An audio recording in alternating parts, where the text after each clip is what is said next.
Bonjour à tous, je vais vous montrer par cette petite vidéo comment installer un kit de panneaux solaires soi-même.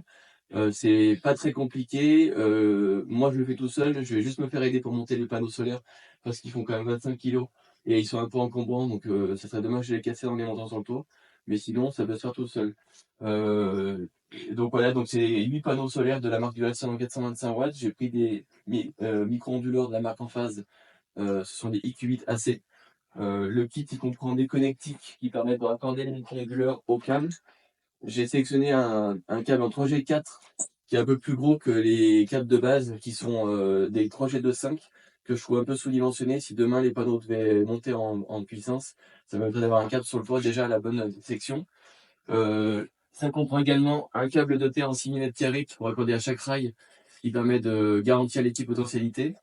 Et le kit comprend également un coffret de protection, donc ça c'est un 3 kW, 3 à 4 kW pardon, qui comprend donc un cuir-relais qui permet de communiquer avec les micro-onduleurs.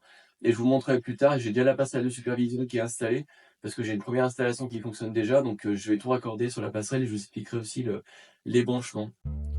Tout d'abord, je voulais monter la gaine à l'étage et je ne souhaitais pas installer de goulotte que je trouve disgracieux, surtout en façade. Donc je suis venu via les combles descendre un tubiro dans le doublage de la cloison extérieure.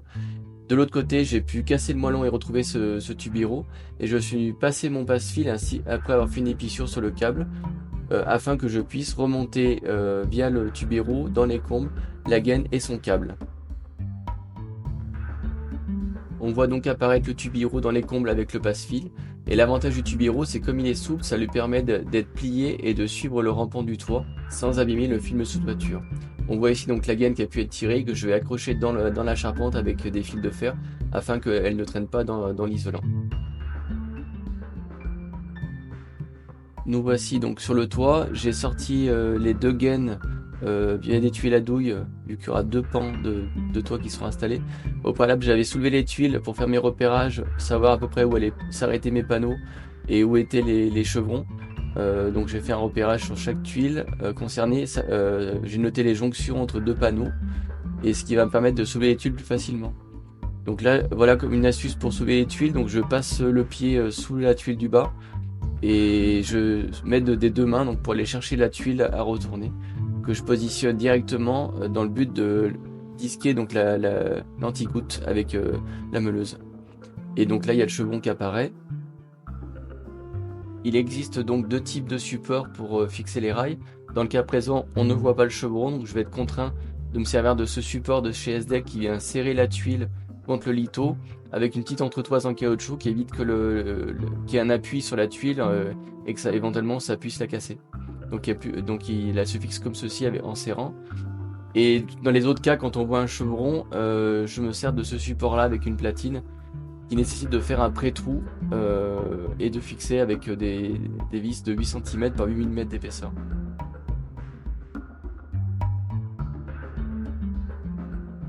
Donc voilà, on peut constater, j'ai fait les pré-trous sur cette platine et donc il me reste à les visser directement dans la charpente.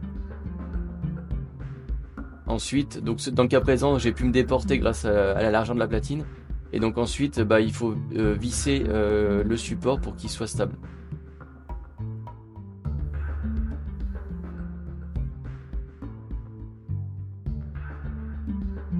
Une fois que les supports ont été fixés à la charpente, il est recommandé de venir disquer cette partie-là de la tuile, ce qui évitera à la tuile d'être en appui sur le support et éventuellement de casser si jamais on marche dessus. Donc là on voit la tuile meulée. Et ensuite on va voir donc le rendu une fois que la tuile est remise en place. Donc là on voit que la tuile elle est pas du tout en appui et elle est pas surélevée par rapport aux autres, elle est vraiment bien alignée.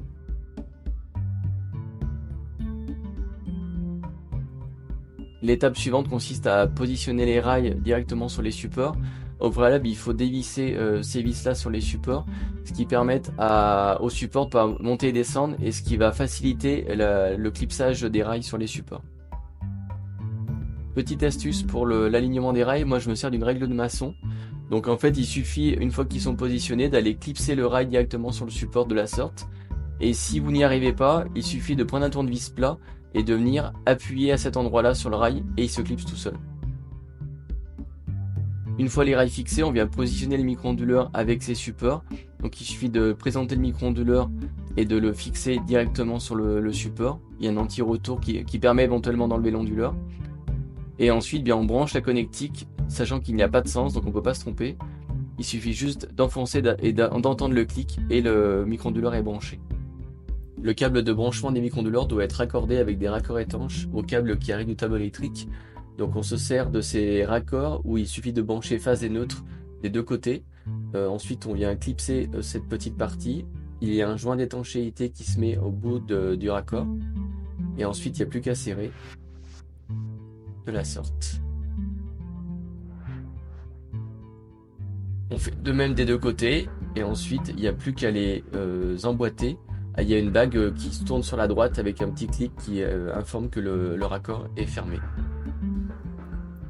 On va ensuite raccorder donc le câble de 6 mm de terre à chaque rail à l'appui de ces accessoires qui sont fixés au rail avec une vis inox et on vient sertir donc le câble de terre avec une passe multiprise en serrant très fort. On va donc raccorder chaque rail de la sorte afin de garantir l'équipotentialité de l'installation. Avant la pose de chaque panneau, on va venir attacher cette petite agrafe sur le cadre du panneau qui permet de raccorder le panneau au rail et donc au câble de terre. Il reste enfin à raccorder le panneau au micro-onduleur avec les deux câbles qui arrivent du panneau. Chaque branchement est différent, ce qui permet d'éviter de se tromper. Une fois le panneau positionné, on vient fixer le panneau avec un crochet et un embout de finition. On positionne un nouveau crochet qu'on ne serrera uniquement quand le panneau suivant sera positionné. Une fois donc les panneaux mis en place, on vient raccorder le coffret de protection. Donc là on retrouve de cette gaine là le câble qui descend du toit en 3G4 ainsi que le câble de terre. Le câble de terre qui est raccordé directement à cet endroit et le câble en 3G4 qui est donc raccordé directement au cul relais avec la phase et le neutre. On voit le petit compteur de production qui sera raccordé à la passerelle Envoy.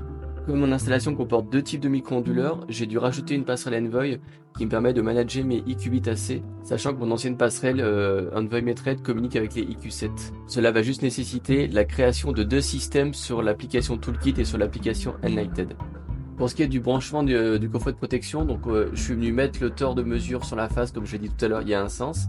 Ensuite, j'ai raccordé le câble qui va à la passerelle Envoy sur le disjoncteur de communication.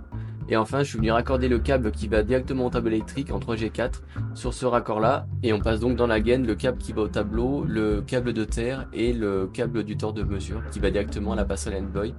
Pour que mon application Enlighted me compte la production des deux installations, je suis venu dans la goulotte présente venir mettre un petit domino pour que les deux câbles et deux tores de mesure de production viennent ensemble sur la passerelle de Methread, ce qui permet d'avoir le comptage complet de mon installation.